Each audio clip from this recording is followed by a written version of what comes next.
पहा नवीन एपिसोड्स एकदम add free.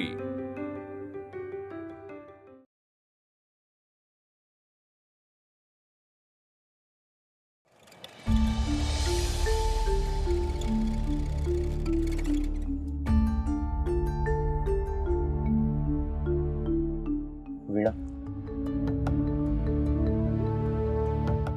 वीणा, घर आले. आज तुला मनवणं अशक्य होत चाललंय प्रभास.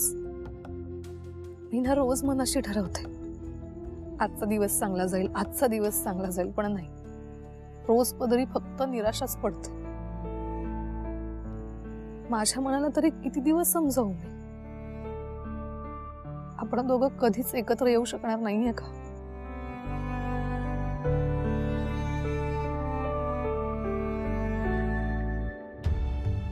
प्रेम हे आपलं वीणा एकमेकांवर, आणि कोणाच्या सांगण्या किंवा न सांगण्यावर आपलं प्रेम अवलंबून नाही. अगं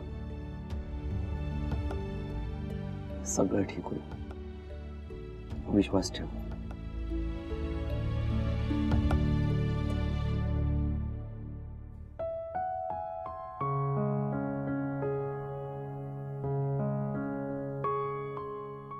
वीणा, बाय. बाय. अरे यार, गेलं कुठे?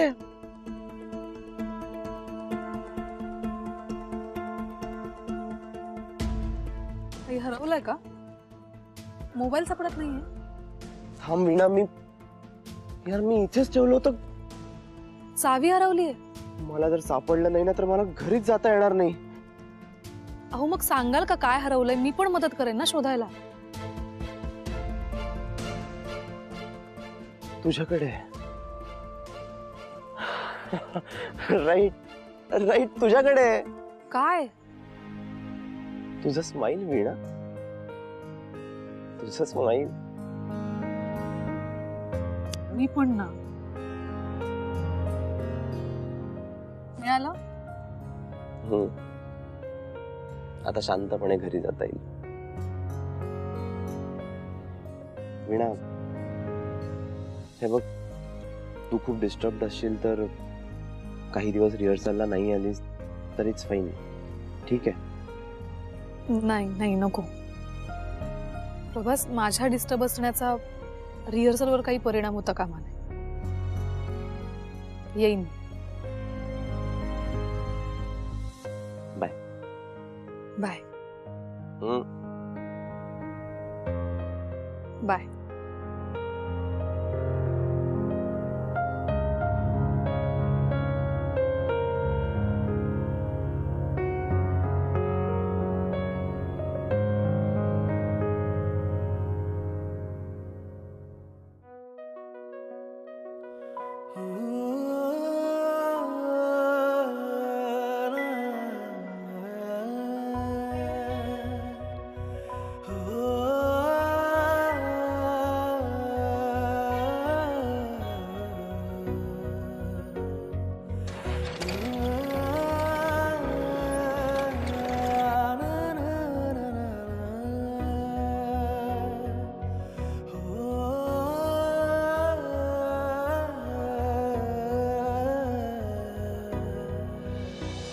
खरंच? मी कधी खोटं बोलतो का?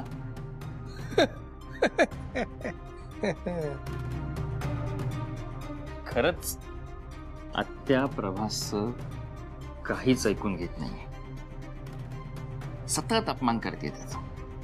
बरं, एवढा अपमान करूनही तो प्रभास आणि वीणा काही ना काहीतरी कारण काढून आत्यासमोर जातात आणि स्वतःच्या पायावर कुऱ्हाड मारून घेतात. चांगलंय, चांगलं. ए बाबा, पण सांभाळू ना, एखादी कुऱ्हाड आपल्या पायावर पडायची. हाच फरक आहे प्रभास आणि माझ्यामध्ये. गट. तरीही सांभाळू. प्रभास दिसतो तेवढा सरळ नाहीये. नसेलही, पण तो माझं काहीच वाकडं करू शकणार नाही याची मला खात्री आहे. कारण तो काहीही करायच्या आधी मी त्याची रवानगी या घरातून ऑलरेडी केलेली असेल. अरे वा, एवढा कॉन्फिडन्स आलाय तुला? प्रभासला घराबाहेर काढणार तू? प्रभासचाच कॉन्फिडन्स इतका गेलाय की तो स्वतःहून घरातून बाहेर पडणार आहे. कारण मी त्याच्या दुःखात योग्य वेळेस काडी टाकून आगीचा भडका उडवलाय. वा, बर मी काय करायचं सांग? काय करता नेहमी? तू सांगशील तसं. मग तसंच करा. गप्प बसा. खेळ अंतिम टप्प्यात आलेला असताना कुठलीही अशी गोष्ट करू नका ज्यामुळे आत्याचा राग आपल्यावरच उलटेल. हा, ठीक आहे. आता काय तू सांगशील तसं. आणि तसंही काय, मी तुझा बाप असलो तरी चुकीची कामं करण्यामध्ये तू माझा बाप आहेस ना, आहेस की नाही?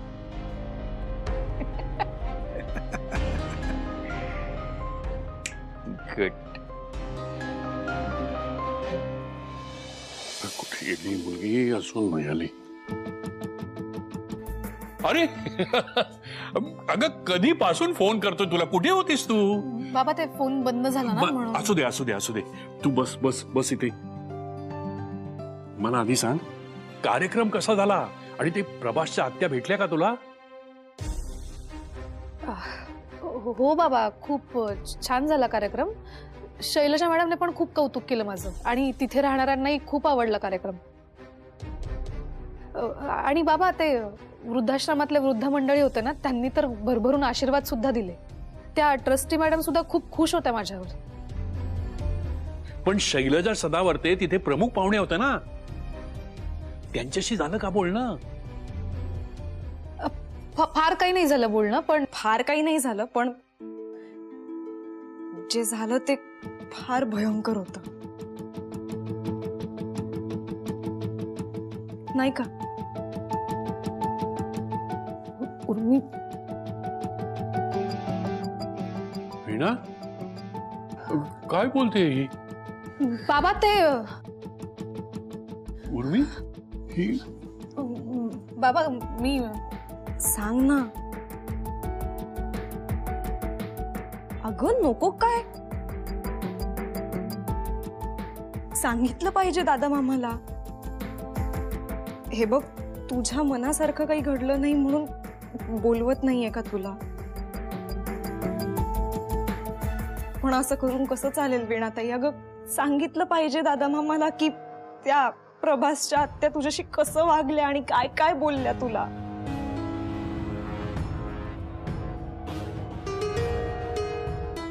तू गेली होतीस तिथे? हो मामा, खरं तर मला जायचं नव्हतं, पण एका मैत्रिणीची आजी राहते तिथे, तिला भेटायला जावं लागलं.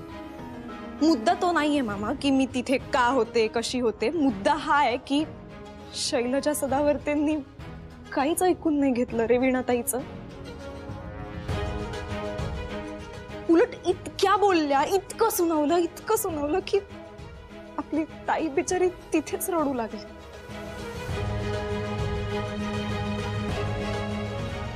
मला नाही वाटत की त्या ह्यांच्या लग्नाला मान्यता देतील.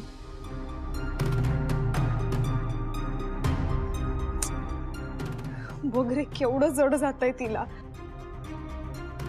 ताई राहू दे, मी सांगते, मी सांगते काय झालं ते सगळं सांगते.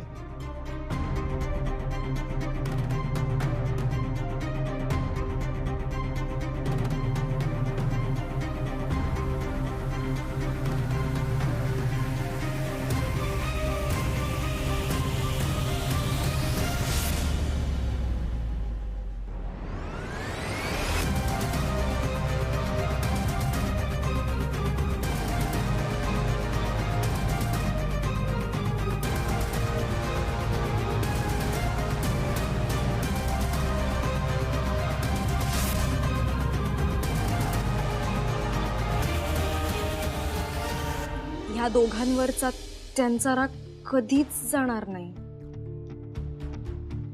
आणि ह्यांच्या लग्नाला सुद्धा त्या परवानगी देणार नाही. ही काळ्या दगडावरची रेग आहे.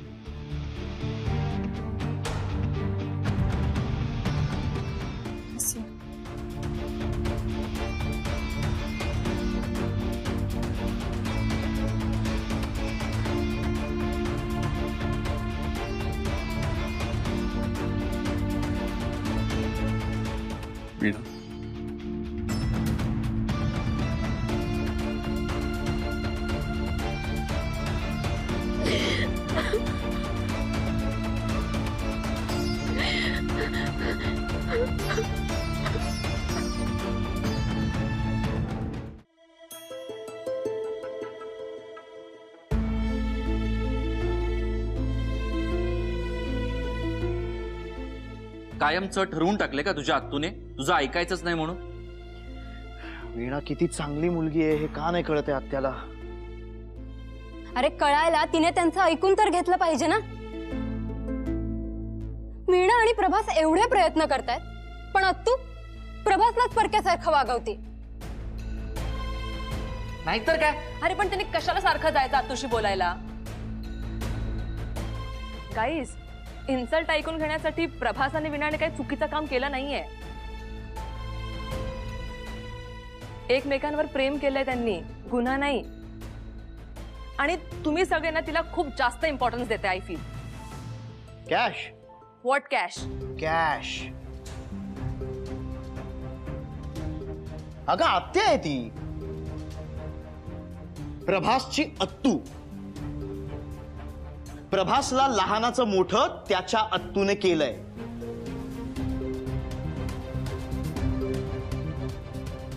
आज प्रभास जो काही आहे तो त्याच्या अत्तूमुळे आहे. पण त्याची आतू त्याचा गैरफायदा घेतीये. नाही नाही एकच मिनिट, गैरफायदा कसा? आता नाही एवढा हक्क पण नाही का बनत आत्या? कसा हक्क असू शकतो अजय? त्याला त्रास होतोय त्याचा. त्रास म्हणजे एक मिनिट, लाईफ मधल्या मोठ्या डिसिजन्स मध्ये आपण आपल्या मोठ्या लोकांना इन्व्हॉल्व करतो ना. अजय, हे तू थांब. हा, कॅश काही चुकीचं बोलत नाहीये.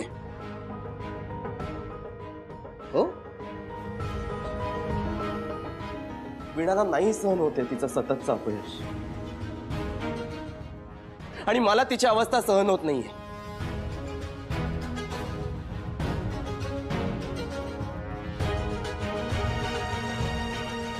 मी माझं घर सोडण्याचा निर्णय घेतलाय. व्हॉट?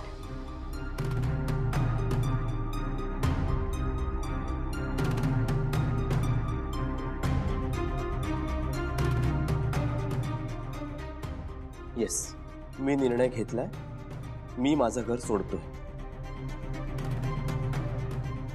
मला बघायचंय जेवढी मला माझी आत्तू प्रिय आहे ना तेवढाच तिला मी पण प्रिय आहे की नाही ते. जर तिला मी खरंच प्रिय असेल तर तिच्यापासून मी लांब गेल्यानंतरच तिला माझी किंमत कळेल.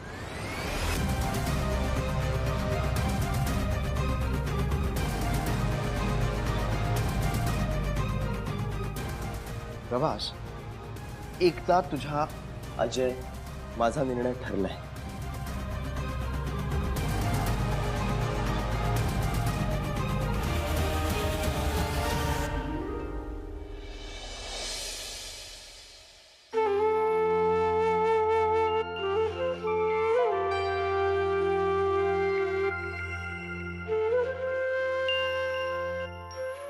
वीणा, यंदाच्या उत्सवात तुझंही भजन व्हायला हवं. हा वीणा,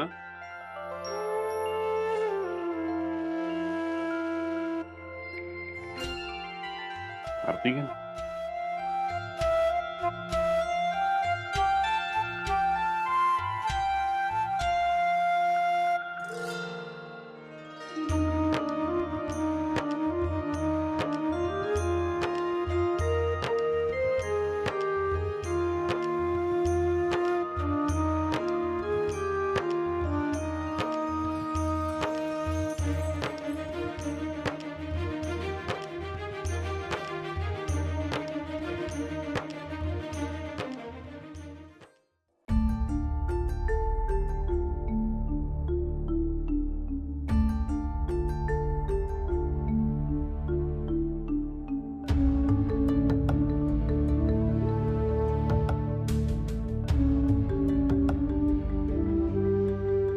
कुंडलीकवरदे हरी विठ्ठल, ज्ञानदेव तुकाराम, पंढरीनाथ महाराज की जय.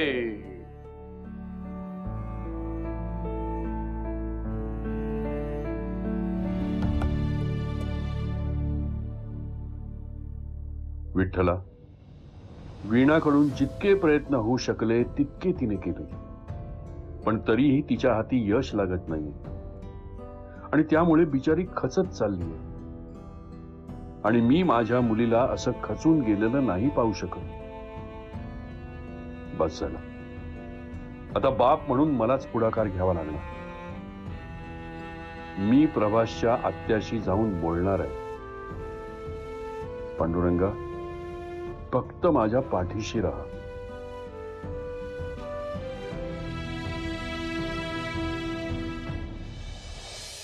आत्या आत्या ऐक ना, मी काय म्हणतोय, तू जे प्रभासकडनं प्रोजेक्ट काढून घेतलं होतंस ते त्याला आपण परत द्यायचं का? नाही म्हणजे मला असं वाटलं म्हणून विचारलं. कोण आलाय बघ. हा, इथे आत्या प्रभासवर चिडली आहे आणि तिथे प्रभास आत्यावर. बेस्ट काम झालंय. यांचा तिढा कधीच सुटणार नाही याची काळजी घेतली पाहिजे आता.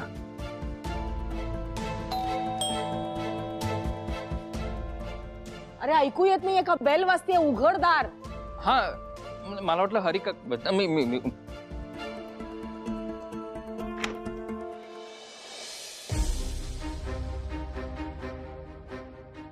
नमस्कार. नमस्कार. मी रघुनाथ अभ्यंकर, संगमनेरून आलो. शैलजा सदावर्तेंना भेटायचं होतं. आहेत का घरी? आहेत ना. या या.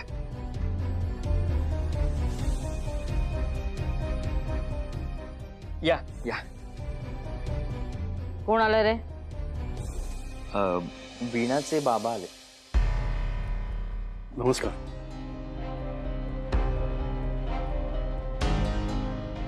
बसा ना, बसा प्लीज.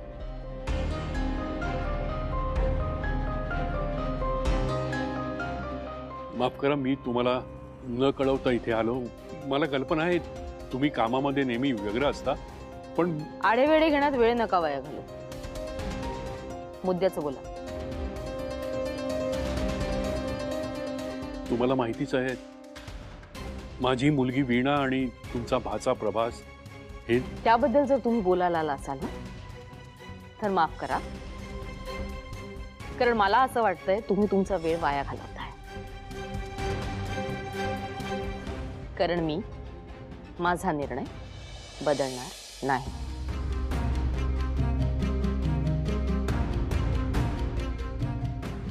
नाही, ते अर्थातच तुमच्या हातात आहे, पण माझं म्हणणं निदान ऐकून तरी घ्या. त्या दोघांनी खरंच काही फार मोठा गुन्हा नाही केलाय आणि त्या दोघांचं एकमेकांवर खूप प्रेम आहे. वेडेपण आहे.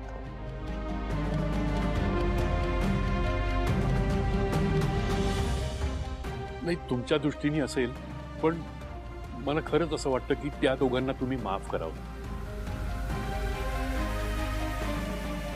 प्रभासच्या बाबतीत माझ्या मनातही आधी आडी होतीच की, पण नंतर मी सुद्धा तुम्ही त्यांना माफ केलं कारण तो तुमच्या मनाचा मोठेपणा होता, पण मला ते जमणार नाही. माझ्याशी कधीही कुठल्याच बाबतीत खोटं न बोलणारा प्रभास मला फसवून मला न सांगता लग्न करायला निघाला होता. इथेच त्यांनी माझा विश्वासघात केला आणि त्याला प्रवृत्त करणारी तुमची वीणा होती. अहो नाही, तसं नाहीये. एक विनंती आहे, हा गैरसमज तुम्ही आधी मनातून काढून टाका. अहो, वीणानं प्रभासला तिकडे नव्हतं बोलवलं. खरं तर वीणाचं लग्न दुसऱ्याच मुलाशी ठरलं होतं. त्या दिवशी जर प्रभास तिथे आला नसताना तर काय, तर तुमच्या वीणाने त्या मुलाशी लग्न केलं असतं. म्हणजे तुमच्या वीणाचं प्रभासवर प्रेम नाहीच आहे. नाही, तसं नाही. तसंच आहे.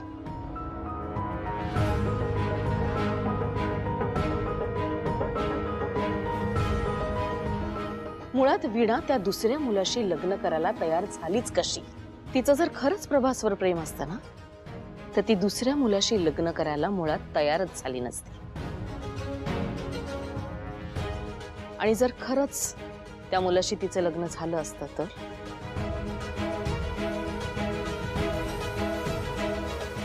सदावर्ते घराण्याच्या बाबतीत इतिहासाची पुनरावृत्ती.